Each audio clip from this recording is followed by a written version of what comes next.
Hello, আজকে এই ভিডিওটা রেকর্ড করার কিছু উদ্দেশ্য আছে। তো বেসিক্যালি আমি এই ভিডিওটা এই কারণে বানাচ্ছি, কারণ আমি বেশ কিছু সোশ্যাল মিডিয়া প্ল্যাটফর্ম যেমন ফেসবুক, ইউটিউব এবং ইনস্টাগ্রামে কিছু প্রফেশনাল ফটোগ্রাফারদেরকে কিছু কিছু কথা বলতে শুনেছি, যেটা পার্সোনালি আমার মনে হয়েছে যে এখানে কিছু কিছু নিজস্ব বক্তব্য আমার বলা প্রয়োজন। তার মধ্যে ফার্স্ট যেটা, সেটা হচ্ছে যে মোবাইল ফটোগ্রাফি এই ব্যাপারটা অনেক ক্ষেত্রে অনেকে অপমান করে যে মোবাইল দিয়ে ফটোগ্রাফি হয় না। তো ঘটনাটা ঠিক সেরকম টাইপের না। যাদের কাছে ভালো মোবাইল আছে, যে মোবাইলে প্রো মোড ভালো, যে মোবাইলের ক্যামেরা কোয়ালিটি বেটার, সেই মোবাইলগুলো দিয়ে অনেক সুন্দরভাবে ফটো ক্লিক করা যায়।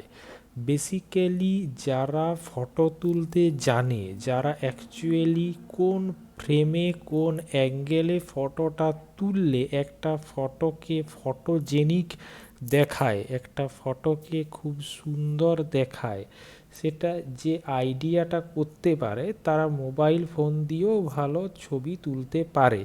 হ্যাঁ, আমি এটা বলছি না যে মোবাইল ডিএসএলআর বা মিররলেসের মতন বেটার ফটোগ্রাফি প্রোভাইড করে, দ্যাটস নট ট্রু।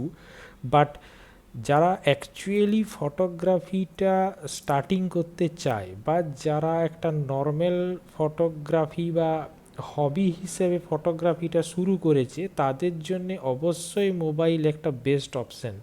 কারণ এখন যে সমস্ত মোবাইলগুলো বেরিয়েছে, যেমন আমি কোনো বিশেষ কোম্পানিকে কোনো কিছু প্রমোট করছি না, বাট ভিভো, ওপো বা স্যামসাং এই সমস্ত ফোন যেগুলো আছে সেখানে অবশ্যই বেটার ফটোগ্রাফি প্রোভাইড করে। তো সেটা কিন্তু মানে এটা সত্যি কথা। আর যদি কেউ আইএসও, তারপরে শাটার স্পিড, তারপরে হোয়াইট ব্যালেন্স, তারপরে ফোকাস, এই সমস্ত প্রো মোডের ম্যাটারগুলোকে আগে জানতে চায় এবং সেই সমস্ত ব্যাপারগুলোর সম্পর্কে একটা প্রাইমারি আইডিয়া নিতে চায়, তাহলে অবশ্যই মোবাইল ফোন তার জন্য একটা বেটার অপশান। কারণ একটা ক্যামেরার দাম শুরু হচ্ছে ক্যানন 1500D, এখন ফ্লিপকার্টে দাম হচ্ছে গিয়ে আপনার 40,000 টাকার মতো। ক্যানন R100, এটার দাম হচ্ছে গিয়ে 40,000 টাকার মতো।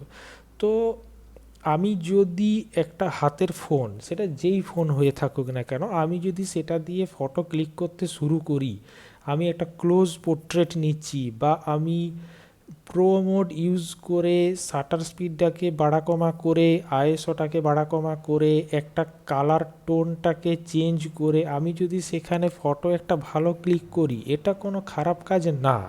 বেসিক্যালি আমার এটা মনে হয়, কারণ আমি নিজে মোবাইল দিয়ে অনেক ভালো ভালো ফ্রেম খুঁজে পেয়েছি, যেটা পরে আমি লাইট রুম এবং স্ন্যাপসিড দিয়ে এডিট করে অনেক বেটার, মানে একটা ফটোজেনিক সেন্স ক্রিয়েট করতে পেরেছি ওই ফটোটার মধ্যে। আমার বেসিক্যালি এটা মনে হয়।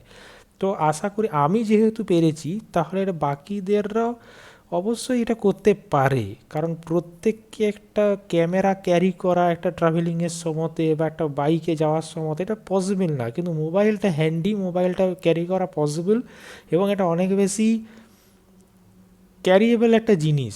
সো সেটার কারণে আমার মনে হয় যে মোবাইল ফটোগ্রাফিটাকে এতটাও একটা হেয়, একটা ডিসগ্রেডিং করে প্রমোট করার মতন কোনো ব্যাপার কিছু না। যারা অ্যাকচুয়ালি ফটোগ্রাফি শুরু করতে চায়, যারা অ্যাকচুয়ালি ফটোগ্রাফিটাকে ভালোবাসে, তাদের ভালোবাসাটাকে কন্টিনিউ করার জন্য, নিজেদের প্র্যাকটিসটাকে বজায় রাখার জন্যে, এবং নিজের ফটোগ্রাফির ব্যাপারে কনসেপ্ট এবং তাদের ফ্রেমের যে অভ্যাস তৈরি, এটা করার জন্যে অবশ্যই মোবাইল ফটোগ্রাফি একটা বেটার অপশান, এবং এটা ভবিষ্যতে আরও বেশি বেটার হতে পারে।